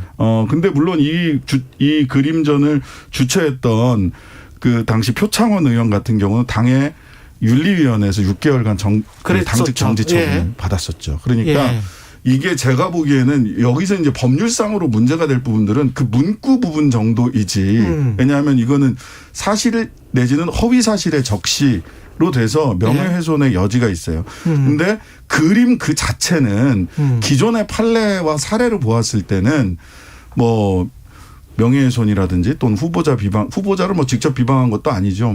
하여튼 간에 여기까지 이르기에는 이전 판례로 봤을 때는 그렇게 쉽진 않아 보인다, 법리상. 네, 근데 이제 신장식 변호사님께서 말씀해 주신 거는 무죄가 났던 판결이에요. 그러니까 그건 이제 보통 고소를 할 때 명예훼손도 고소를 하지만 이게 말씀하신 것처럼 선거에 영향을 미쳤느냐, 이제 공직선거법 위반 이런 것들로 고소를 하는데 저 세 가지의 사례는 무죄가 난 사례이고 또 유죄가 난 사례들도 있습니다. 아, 그래요? 네, 그러니까 선거에 영향을 미쳤다라고 하면은 유죄가 날 수 있어요. 그러니까 지금 이게 윤 전 총장의 물론 이제 배우자에 대한 사건이긴 하지만 이것이 과연 선거에 영향을 미치려는 의도로 어떠한 이러한 이 행동을 했는지를 일단 판단을 해보면 이게 반드시 무죄가 또 확실하다 이렇게 또 보기는 또 어려울 것 같고 이게 표현의 자유이냐 아니면은 뭐 명예훼손의 문제이냐 이런 것들은 사실 그 딱 단순히 예전에 세 가지의 판례로만은 또 재단할 수 없는 그런 문제들도 있습니다. 그 케이스를 다시 한번 면밀히 봐야 되겠네요. 그렇죠. 그러니까 예를 들면 케이스마다 그렇죠. 다르다. 근데 이제 이 당시에는 이제 굉장히 윤 전 총장에 대해서 네거티브적으로 한 사람들이 이제 부인에 대한 공세를 굉장히 많이 했을 때였고 사실은 이게 이제 명예훼손이라고 하면은 딱 그 부인의 이름을 언급하진 않았지만 줄리라는 게 나오잖아요. 문구 이제 신 변호사님께서 말씀하셨던 줄리라는 문구가 특정인을 연상할 수밖에 없는 문구란 말이에요. 그렇기 때문에 과연 이 특정인을 연상케 함으로써 어떠한 선거에 영향을 미치려는 의도가 있었느냐 또 이러한 것들도 사실은 한번 봐야 될 문제입니다. 후보의 배우자는 공인으로 봐야 되는 겁니까? 저는 이게 참 경계가 애매하긴 한데요.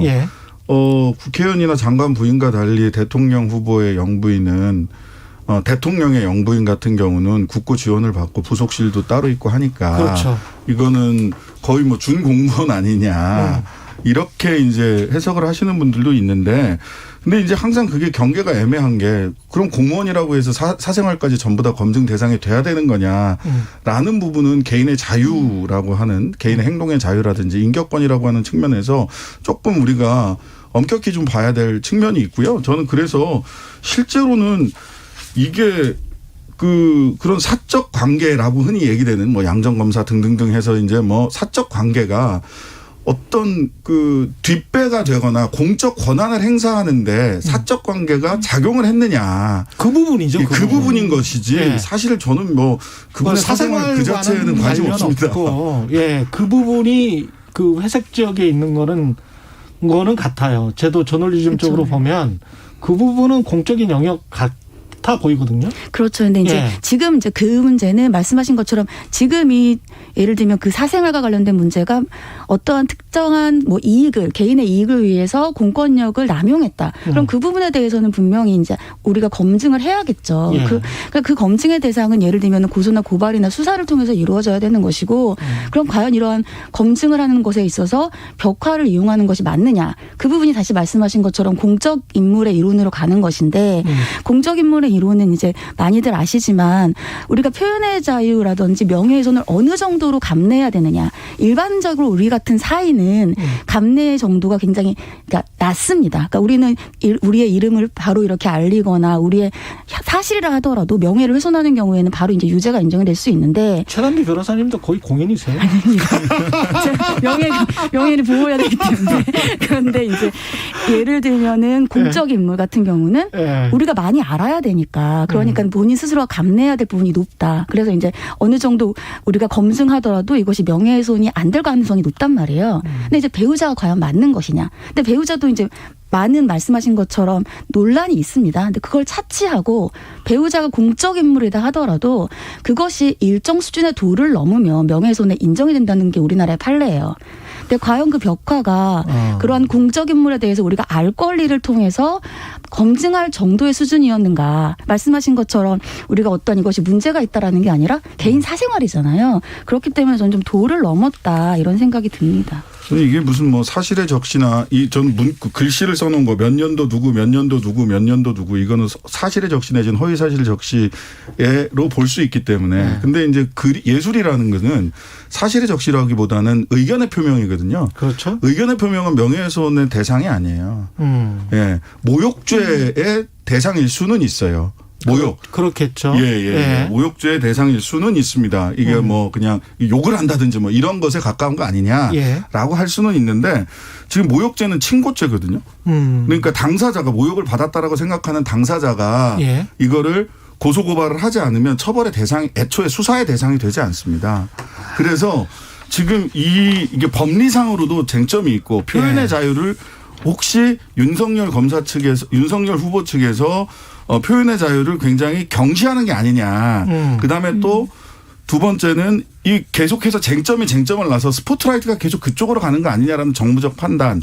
그다음에 법리상 이게 성립이 될지 안 될지 좀 애매하다라고 하는 이런 세 가지 정도 판단에 따라서 법적 대응을 윤석열 캠프 측에서도 전혀 하지 않는 것으로 줄리벽하는. 열린공감TV 같은 경우는 어떻게 봐야 됩니까? 요거는 이제 좀 다릅니다. 표현의 자유 영역은 아니죠. 그러니까 이제 취재를 하러 들어갔는데 거짓말을 했어요. 거짓말을 하고 들어가고 전보로 왔다고 하고 취재 목적이 있었던 거지. 들어간 다음에 이제 쭉쭉쭉 이야기를 했어요. 그리고 이제 전 과정을 거짓말한 것까지 다 포함해서 보도를 했단 말입니다. 그리고 이제 그게 아까 그 양 전 검사의 그 맥락과 그리고 김건희 씨의 발언과 맞닿아 있는 부분이 있잖아요. 그러니까 서로 어떤 관계였다는 것들 그런 부분들을 이제 검증하기 위해서 들어간 것이고 그게 이제 지나쳤느냐 취재윤리 위반이냐 뭐 여러 가지 논란이 있습니다. 어떻게 보시는지. 네, 일단은 말씀하신 것처럼 앞서서 이 벽화 같은 경우는 우리가 뭐 지지자라든지 반대 지지자들이 자신의 의견을 표명하는 차원이기 때문에 이제 캠프 측에서는 별다른 뭐 고소나 고발이나 하지 않는 것 같아요.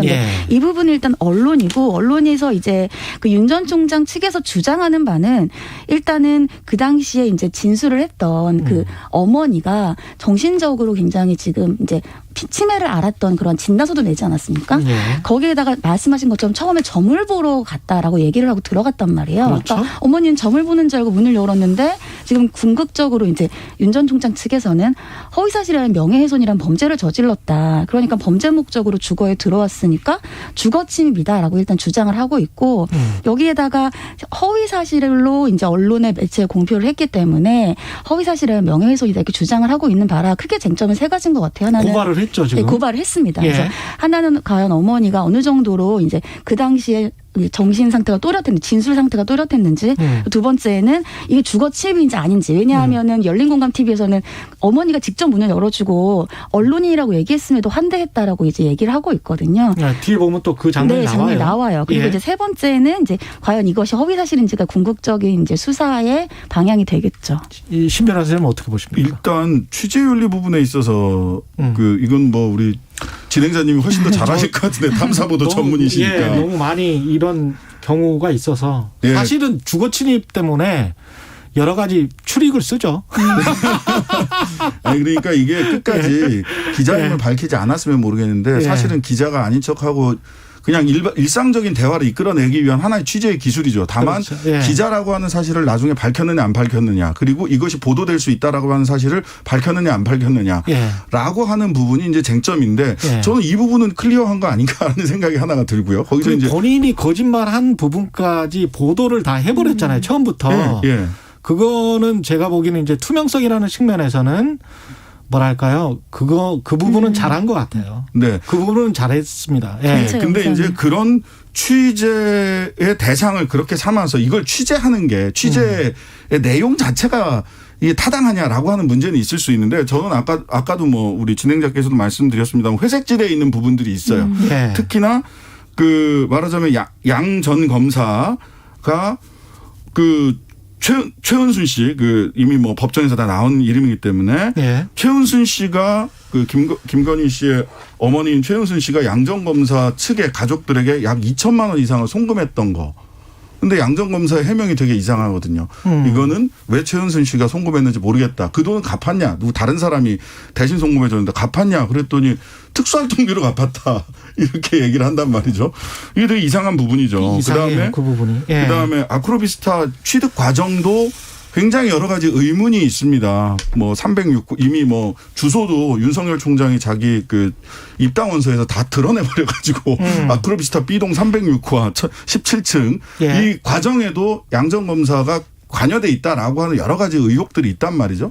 이런 부분들이 바로 아까 말씀드린 사적 관계를 이용해서 어떤 공적인 어떤 권한을 행사한 거 아니냐, 공적인 그 결정에 영향을 미친 게 아니냐라고 하는 부분이 있기 때문에 저는 이것을 취재 대상으로 삼는 것도 당연히 탐사 보도에서는 할 수 있는 거 아니냐. 스트레이트 기사가 아니라 이런 생각이 들고요. 그다음에 마지막으로 주거 침입 부분은 의사에 반했는가 공동생활자가 누구인가 이런 부분들이 있을 것 같아요. 양 전 검사가 거기에 같이 살고 있지는 않거든요. 그래서 주거 침입은 제가 보기에는 뭐 성립되기는 쉽지 않아 보이고 정통망법상 명예훼손 요거 하나만 결국 법리적 쟁점으로 남는 거 아닐까 싶은 생각이 듭니다. 최 변호사님 간단하게 의견 말씀해 주세요. 네, 맞습니다. 결국은 정통망법상 명예훼손이고요. 근데 문제는 거기에 쟁점이 연결된 게 아까 어머니가 그 당시에 예를 들면 문을 열어줬을 때 진술을 했을 때가 어느 정도 정신이 또렷했는가. 그러니까 본인이 정말 승낙을 할 수 있는 정도의 상황인가. 근데 치매도 정도 급이 다르기 때문에 그걸 좀 더 파악을 해봐야 될 것 같습니다. 알겠습니다. 지금까지 진실탐사 K 신장식 변호사 최단비 변호사였습니다. 고맙습니다. 감사합니다. 네, 감사합니다. KBS 1라디오 최경영의 최강시사 듣고 계신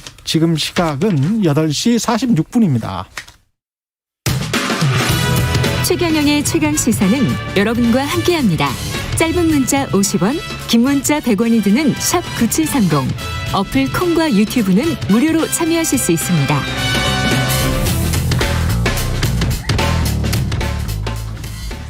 쓰시면 됩니다. 도쿄올림픽 양궁 종목에서 사상 첫 금메달 3관왕을 달성한 안산 선수를 둘러싼 이른바 페미니즘 논란.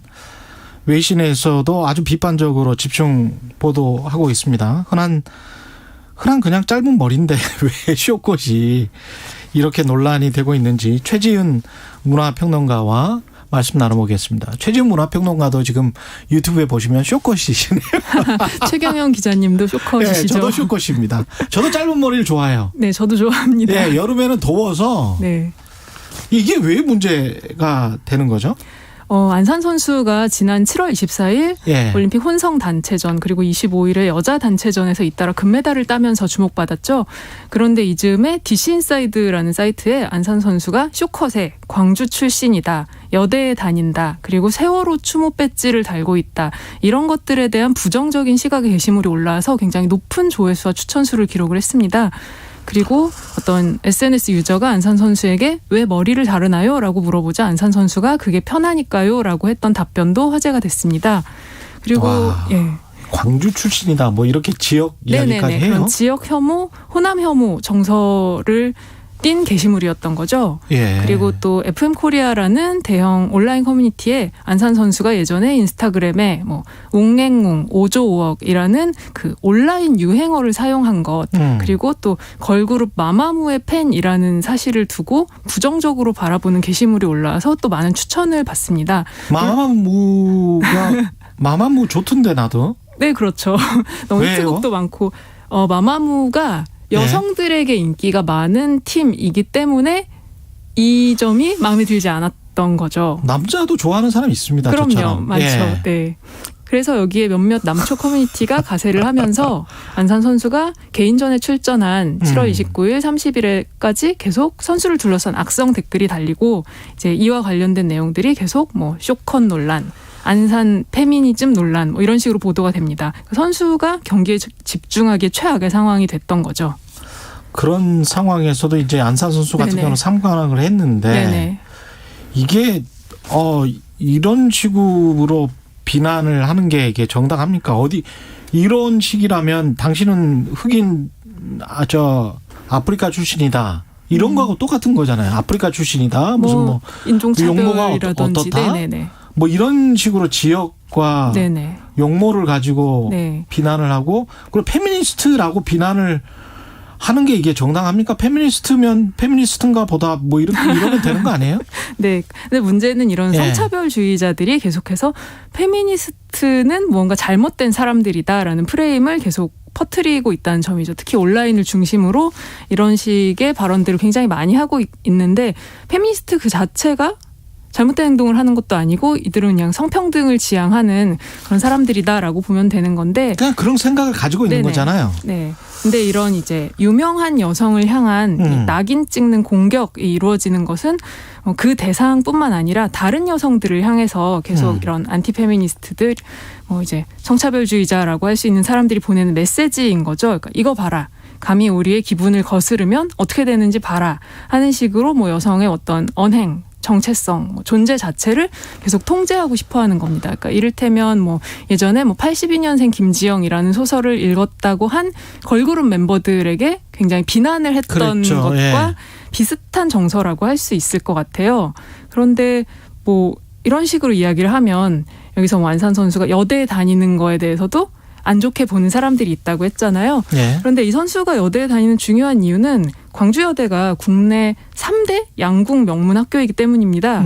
고향이 광주고 광주여대가 있는데 거기에 가지 않을 이유가 없잖아요. 그렇죠. 그런데 이러한 사람들의 사고 안에서는 이런 상식적인 선택의 흐름을 받아들이질 못하는 겁니다. 왜냐하면 일단 여대라는 집단을 악의 축으로 상정하고 있기 때문에 그런 비난이 정당하다고 믿는 거죠. 참 이 사고 방식을 이해를 못 하겠는데 국민의힘 양준우 대변인 관련해서 그 이런 또 안산 선수가 남염 용어 아까 말씀하신 그 용어 있잖아요. 그 용어를 사용했기 때문에 이런 논란을 키웠다. 뭐 이런 식으로 이야기를 하잖아요. 이거는 정당합니까? 이거는 정말 이 발언은 소위 공당이라는 곳의 수준이 이 정도로 낮아도 되는가 그런 생각을 하게 만든 발언이었습니다. 그러니까 국가대표 선수이기 이전에 국민의 한 사람이고 아무런 잘못도 하지 않은 개인이 불특정 다수에 의한 사이버 불링을 당하고 있는데 마치 이 사람이 뭔가를 잘못했다는 것처럼 왜곡된 프레임을 만들어버린 거죠. 그러니까 이런 건 적극적으로 가해에 동참하는 행동이었다고 볼 수 있을 것 같습니다. 지난 5월에 온라인을 달궜던 뭐 손가락 모양 논란 이런 것 관련해서도 이제 이게 남성 혐오가 조직적으로 뭐 진행되고 있고 뭐 이렇게 이제 주장을 하시는 분들이 있잖아요. 이거는 어떻게 봐야 될까요? 그 당시에 이제 이런 손가락 모양이 잘못됐다. 이건 남혐 이미지다라고 주장했던 분들의 그 주장에 따르면 그 모양, 그러니까 손가락 모양이 한국 남성의 성기 크기를 비하한다라는 주장이었습니다. 왜냐하면 그 이유는 약 5년 전에 사라진 여성 커뮤니티 메갈리아라는 사이트가 있는데 그곳의 로고가 그 손가락 모양이기 때문이었던 거죠. 그런데 메갈리아는 페미니즘을 대표하는 상징이 아니고 말씀드렸듯이 이미 사라진 지 오래됐고요. 그리고 이 무언가를 집으려고 할 때 엄지와 검지를 이용하는 것은 아마 인류가 손을 사용하기 시작한 이후로 계속 그래왔을 겁니다. 예. 그러니까 여러분이 지금 어떤 작은 물건을 집으려고 하실 때 만들어지는 사용하죠. 예. 뭐 펜을 잡을 때도 그렇고 소주잔을 들 때도 그런 모양이 되는데 이제 그것에 대해서 이거는 페미니스트들이 남성을 비하하기 위해 의도적으로 이미지를 사용하고 있다. 그리고 그런 식으로 뭐 포스터에 넣은 것도 남성 비하를 의도한 것이다라고 주장을 하는 겁니다. 이게 너무 과다한 것 같아요. 너무 그리고 예민한 것 같아요. 이렇게까지 할 필요가 있나요? 그러니까 이것은 사실은 이렇게 주장하는 사람들도 진심으로 이것이 남혐이라고 믿어서가 아니라 어떤 성평등을 주장하는 여성들의 입을 막기 위해서 이것도 남성혐오 표현이다. 저것도 남성혐오 표현이다. 이 여자는 페미니스트다라는 식으로 계속 어떤 분위기를 몰아가고 있는 거죠. 예. 그 다른 쪽에서는 이렇게 막 그 낙인 찍는 공격 그리고 과도한 마치 백인 우월주의자들이 흑인들을 공격했던 것 같은 그런 양상이잖아요. 이런 게 일부 급진 페미니스트가 벌였던 남혐 운동에 대한 어떤 반작용이다.